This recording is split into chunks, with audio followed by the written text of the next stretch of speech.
Hey folks, this is the Cultural Aftermarket strategy. In this video, I'm going to break down the exact pattern that earned 12.6 billion earned media impressions without buying a single Super Bowl ad.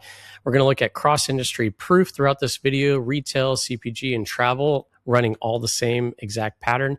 Two brands that tried it, totally failed, and why, and one question that tells you if the pattern is a good fit for your client, plus a GPT to see if it works for you. Let's dive in.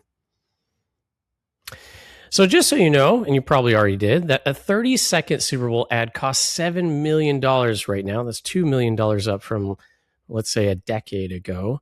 Coors Light bought a month instead.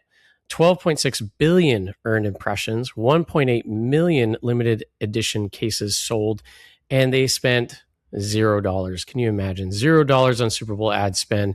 Highest Coors Light search volume in 12 months. Again, $0 on Super Bowl ad spend. So here's the strategy behind it. But before that, let me just show you what the ad looks like so you can get the feel. Happy Monday. What a game last night. Monday. So good to me. Right? All the sloths are just feeling it. Morning, it was all Struggling to get by. Working out, yawning. You gave me no warning.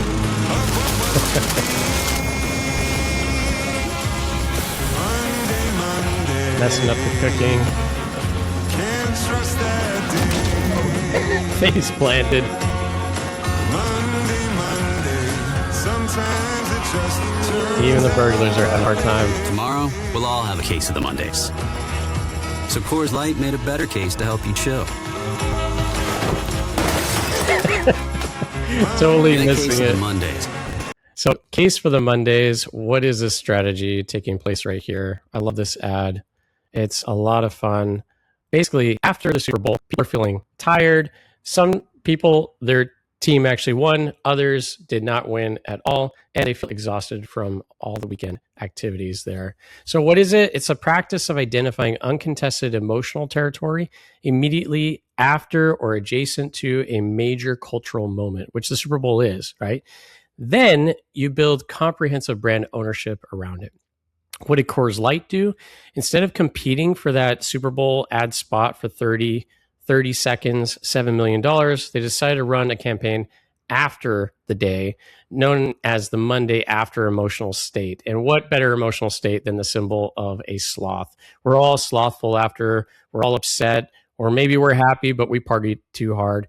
And of course, the result was a social conversation up 400% on game day. Why this beats conventional approach is that the peak is saturated, right, on the day of. So you need an adjacent emotional moment that right after, right before, is totally empty and uncontested. And we're going to look at how other brands did this as well. 6% of Americans and Canadians wake up post-game just feeling sluggish. 41% rank Monday after Super Bowl among the worst days of the year. So this is actually based in real statistics. Coors Light asked a different question. They asked, not how do we win Super Bowl Sunday, because everyone's trying to do that, but the real question is, what happens on Monday, people? So how did they run this campaign? Well, January 2025, they launched with a strategic typo billboard called Monday's Light, which you can see in the newsletter on the Strategy Signal. Pre-Super Bowl, they had a limited edition Monday's Light 12-pack drops. Chill Face Roller sells out in just under 10 minutes. Can you believe that? February 9th, 2025, Super Bowl peak activation. But then, boom, post-Super Bowl Monday, sloth content, Peloton class partnerships, free beer for employees calling in sick. And why the cultural after moment works even better now. First off, number one, peak moment costs are breaking ROI math. $8 million, $7 million for just a 30-second spot. Really, the math doesn't work out. Why not we just go with the emotional space? Number two, attention is fragmented at the peak. And during the Super Bowl, it's a second screen event. So you got the quiet Monday morning where you're focused, you're getting back to work, you're undisturbed as much. Coors Light timed their campaign to reach people when their guard was down emotionally, when they could handle a new purchase and get back to that sloth period. And number 3, Gen Zers' authenticity radar is real finely tuned, we're finding, for this generation. Consumers, especially younger ones, just can't conduct or detect the performative emotion. So the cultural aftermarket works precisely because the emotional territory is real. The Monday blues aren't manufactured. Everyone's feeling it. Why not move in that direction? Now let's look at 3 other industries where it worked well. First off, you have REI. Hashtag opt outside on the day of Black Friday, which is an incredible sales boost. They decided to close their doors. What business does that? Honestly. And this was back in 2015. Paid employees to go outside instead. So instead of buying stuff, go work out outside, go ride your bike, go camping, go ski diving, whatever it is, right? And they own this anti-consumer exhaustion. So that was the pain point, this anti-consumer exhaustion. Membership applications jumped 36%, and it became an annual brand-defining movement. Second example of this pattern, of the cultural market strategy pattern, is Oreo in the dark. When the lights went out in 2013 Super Bowl, Oreo and their team already worked on an ad, and they posted up on Twitter, "You can still dunk in the dark." Isn't that genius? 15,000 retweets in the first hour, approximately $525 million in earned media impressions, 0 ad spend once again. And then the third example where this worked really well is Airbnb We Accept, launched in January 2017. Time to post-inauguration immigration tension, 5 million YouTube views, the travel industry's clearest positioning belonging to inclusion. I've got the video link up on the newsletter if you want to watch that. So again, this same pattern worked in all 3 of these areas, and they got real consistent results. But this can also backfire. First off, these are 2 well-documented cases. If you don't own the area, then you cannot speak to it. And that's exactly what happened in 2017 with Pepsi's Kendall Jenner ad. They tied it to social justice and emotion. I've got the video here. They tried to give this authentic foothold, but they didn't have that foothold in the territory. It was bad timing. The brand showed up in emotional space it hadn't earned or the right to occupy. So they pulled this ad within 24 hours. You could still see it up on YouTube, still studied as a defining case of what's called tone deaf brand extension. And then the second example is actually McDonald's Dead Dad ad. This is in 2017. What makes these fail is that they're just forced alignment. So with McDonald's, they're taking a kid who has lost his dad, and the kid has nothing to do. He has no similarities with his dad except one thing. He orders the same thing his dad ordered at McDonald's. It's combining grief with fast food. It just doesn't work.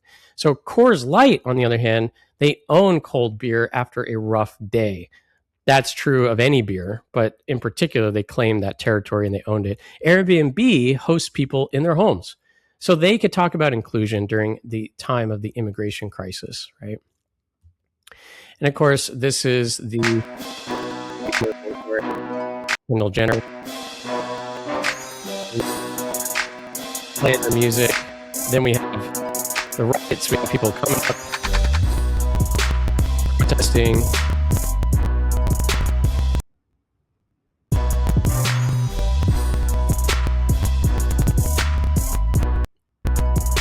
Diversity and inclusion. Here's Kendall, right? And she's come up here. Boy, this is a really long ad. She's going to come up here in the middle of these, and she's going to be handing some Pepsi to the riots. And if you haven't seen this shot, I recommend you just look at it, check it out when you have a second.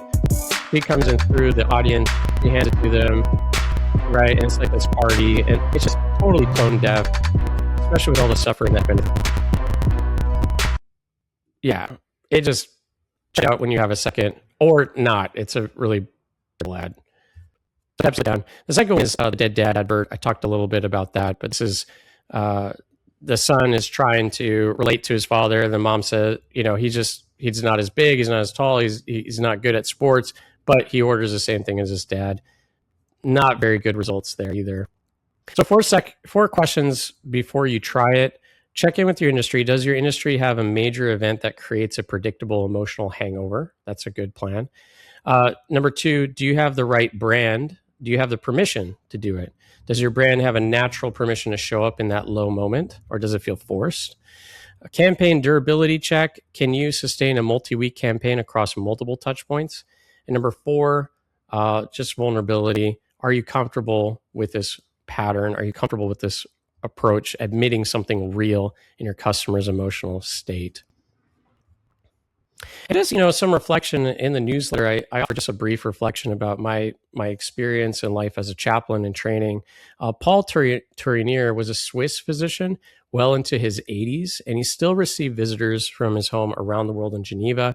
And as a chaplain professor, he arrived with 30 university students, all strangers, and Tournier greeted each one, knew them by name, where they were from. Then he walked into the garden shed, emerged with a pile of flags, and raised the flag of each student's home country one by one for 30 strangers. Daniel Benner calls this one of the most moving acts of hospitality that I've ever witnessed. That posture really works for Coors Light too. It's about hospitality. It's about creating, I see your vulnerability, I see where you're at, and I'm going to meet you there. We see you, we know where you are. We're not here to fix it. We're here to just kind of cope with it. And contemplative marketing, mystic marketing, or what we do here at the Strategy Signal is we slow down when the market speeds up. And that, I think, is a category many marketing leaders feel that pressure to speed up.